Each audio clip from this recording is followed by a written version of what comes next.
हमारी आज की जो टिप है वो इस बारे में है कि जिन घरों में मेड सर्वेंट्स काम करती हैं, तो होता ये है कि मेड सर्वेंट जब काम कर रही होती है और उस दौरान जबकि वो आपके घर पर प्रेजेंट है, तो आपको अगर किसी को कोई पेमेंट देनी है तो ज़्यादातर फीमेल्स क्या करती हैं, अपने बेडरूम में जाती हैं। बेडरूम में एक अलमारी होती है, अलमारी में एक पर्स होता है और पर्स के अंदर पैसे होते हैं।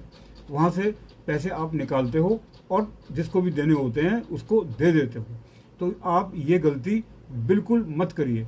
अगर आपने घर पर मेड सर्वेंट रखी हुई है तो आप एक छोटा सा पर्स अलग से रखिए और वो अपने बेडरूम में मत रखिए। कम से कम आप वो, या तो आप अगर जीन्स वगैरह पहनती हैं तो अपने पॉकेट में रखिए, या अपने कहीं ड्राइंग रूम में एक जगह बना लीजिए। और उसमें ज़्यादा कैश रखने की जरूरत नहीं है आपको, 500 रुपये इज़ मोर देन सफिशेंट।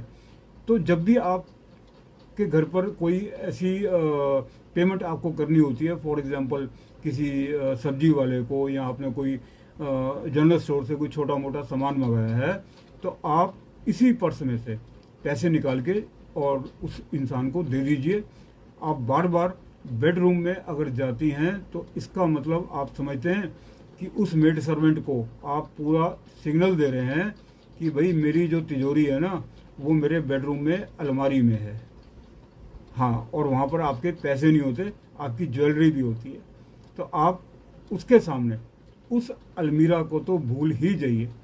आप अपने ड्राइंग रूम में एक पर्स में ये छोटा एक कैश रखिए और वहीं से आप अपनी सारी ट्रांजैक्शन करिए।